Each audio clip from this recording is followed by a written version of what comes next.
Nama saya Ganjar Ginkin Kayudin. Kali ini aku akan presentasikan laporan untuk tugas 1 pembelajaran mesin. Khususnya di sini materinya mengenai clustering. Oke, data yang aku dapat di sini adalah mengenai kendaraan. Kemudian ini ada berupa data setnya.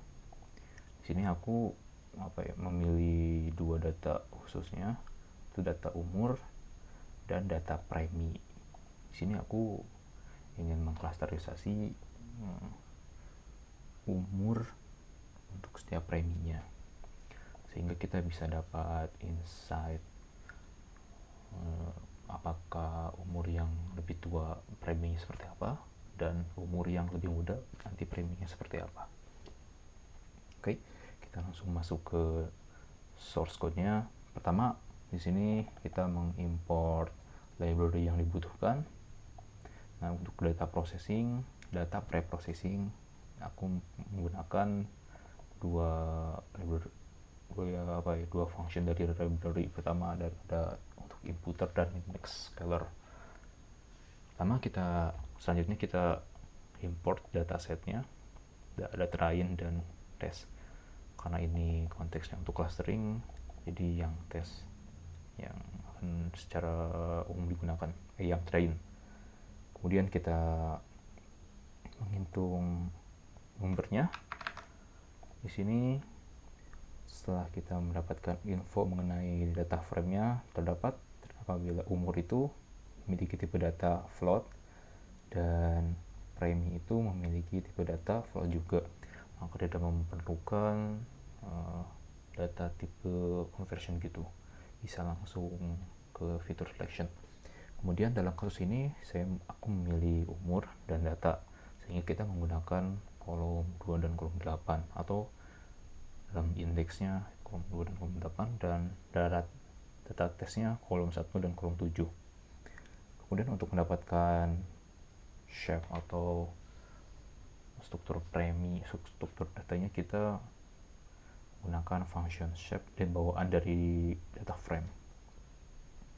Ini menampilkan bahwa di sini terdapat shape datanya berjumlah 285.000 baris dan 2 kolom umur dan kolom premi. Kemudian kita mendefinisikan konstan, di mana ada M sebagai adalah banyaknya nomor training atau jumlah data. Dalam kasus ini jumlah M-nya adalah 280.000. Kemudian ada fiturnya. Di sini fiturnya aku redaksi menjadi 2, yaitu umur dan premi. Kemudian ada banyak iterasi untuk centroids-nya. Kemudian ada banyaknya cluster. Oke. Selanjutnya ada tahap analisa nilai yang kosong atau missing value analysis. Setelah mendefinisikan konstan, kita akan analisis apakah terdapat value yang kosong atau yang bernilai 0 atau none pada train data kita. Oke, kita langsung bisa menggunakan numpy is none, yaitu function bawaan Python, bawaan numpy gitu. Di sini setelah dianalisis terdapat 14.000 data yang kosong pada train data, khususnya pada kolom umur dan kolom premi. Selanjutnya tidak terdapat data yang kosong pada data tes, jadi bisa langsung diolah saja data tesnya. Kemudian untuk menghandle missing value itu, aku menggunakan strategi inputter, yaitu mengisi nilai yang kosong itu dengan min atau rata-ratanya. Pertama, karena ini menggunakan function bawaan dari scikit-learn, kita bisa langsung mentranspose-nya saja. Setelah ditranspose, kita bisa langsung buat numpy data frame objek baru dari hasil transpose yang sebelumnya. Kemudian setelah dilakukan simple inputter atau mengisi nilai kosongnya, terdapat nilai kosong pada kolom umur dan kolom premi adalah 0. Ini pada df train ya, pada objek data frame train terakhir yang sudah kita definisikan. Kemudian selanjutnya ada analisa outliers. Pertama kita akan menganalisa dari plotting data kolom umur atau fitur umur. Di sini secara grafikal kita tidak mendapatkan suatu outlier tertentu karena di sini sebaran datanya cukup banyak ya apabila diambil seluruh datanya. Kemudian kita melakukan analisa terhadap outlier pada kolom premi. Di sini terdapat kesenjangan yang cukup besar antara kolom premi ini sehingga terdapat grafik G atau di sini Grammy itu. Di sini adalah preminya. Terdapat kesenjangan yang cukup besar dibanding rata-ratanya sehingga kita bisa melakukan outlier handling untuk kasus data premi ini. Kemudian untuk menghandle preminya, sebelum kita lebih lanjut melakukan algoritma, kita melakukan analisa lanjutan menggunakan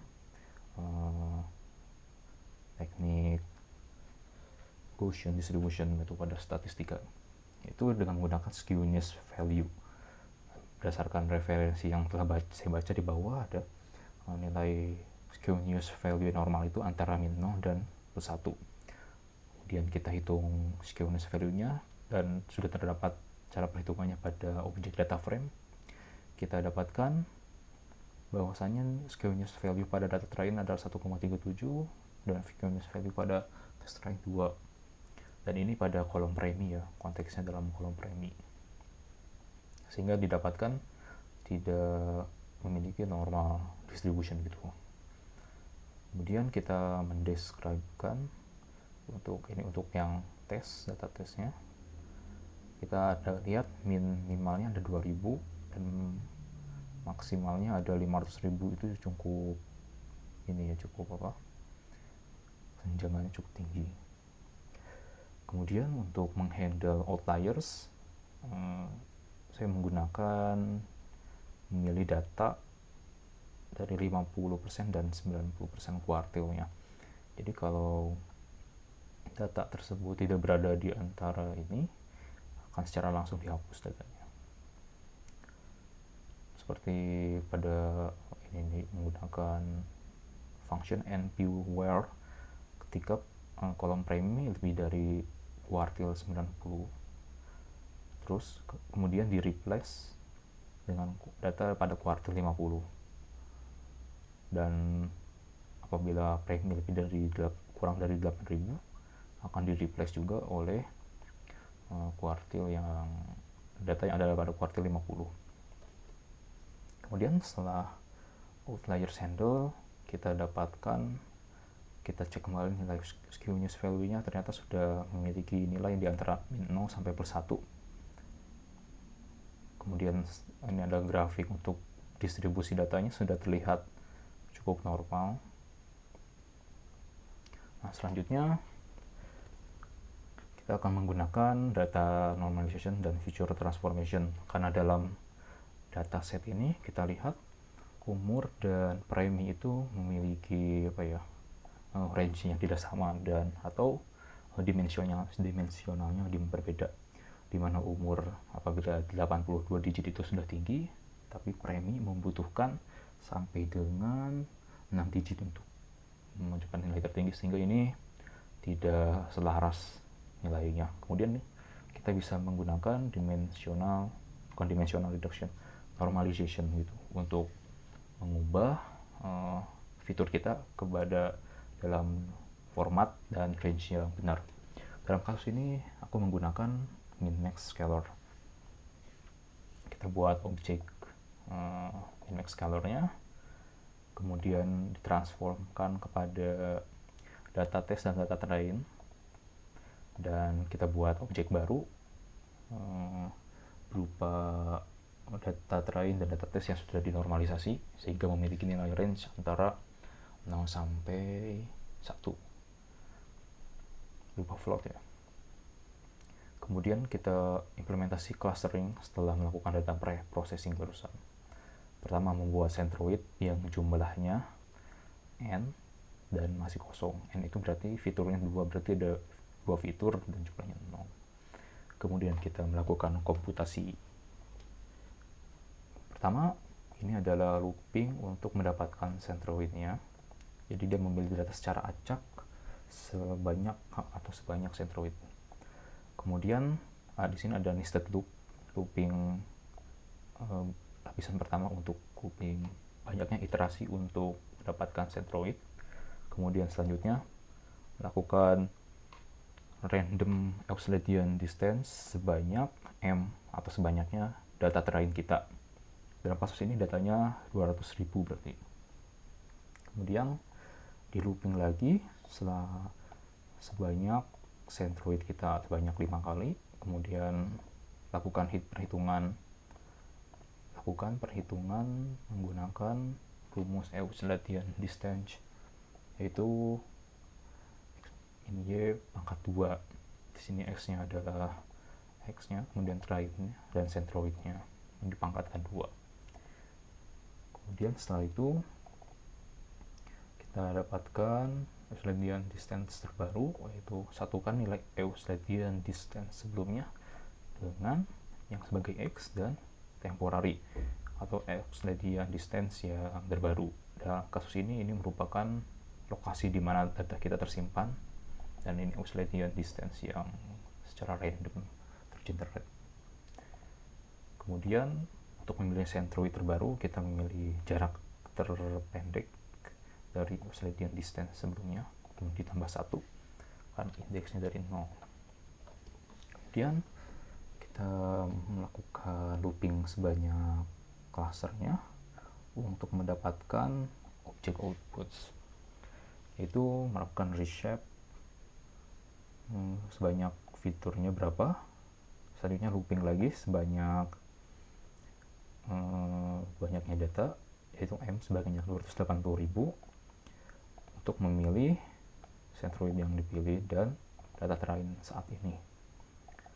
Kemudian kita transform, menggunakan matrix transform mengenai data yang saat ini. Setelah melakukan transform, kita pastikan membuat centroid yang baru dengan means atau rata-ratanya dari nilai hasil komputasi sebelumnya. Dan setelah itu kita bisa set output datanya seperti nilai y yang sebelumnya. Setelah proses komputasi K-means clustering jalan, kita bisa melakukan plottingnya. Pertama, kita definisikan warna-warna untuk tiap clusternya. Dalam kasus ini clusternya 5, maka saya mendefinisikan 5 warna. Kemudian label untuk clusternya, aku menggunakan nama-nama yang generik untuk cluster 1, cluster 2, cluster 3. Kemudian looping selama clusternya, itu dalam kasus ini ada 5. Kemudian kita buat scatter plotting, yaitu titik-titik yang ada koordinat x, y. Koordinat x-nya 0 pertama atau fitur umur, dan koordinat y-nya fitur untuk premi. Kemudian ada warnanya dan label. Kemudian kita buat scatter object dan kita show hasil plottingnya. Ini adalah hasil plotting dari perhitungan komputasi algoritma sebelumnya. Di sini kita bisa mendapat insight bahwa umur yang muda itu memiliki premi yang rendah dan ada yang tinggi juga. Ada beberapa yang seperti itu. Kemudian umur yang tidak terlalu muda atau setengah-setengah, dia memiliki variasi. Dia memiliki premi yang rendah, ada yang sedang, dan ada yang tinggi.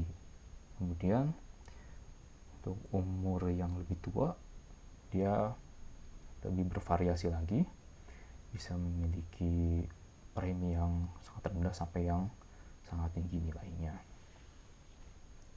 Dan kasus ini berarti rata-rata orang dengan umur yang lebih muda memiliki premi yang tinggi, yang lebih banyak. Sedangkan pada kasus yang pada orang dengan umur yang di rata-rata mereka memiliki premi yang kebanyakan, sebagian besar premi yang sedang-sedang saja ya, sedang ke atas, sedangkan untuk umur yang lebih tua dia bervariasi datanya. Oke, cukup sekian dari saya, mohon lebih kurangnya mohon maaf.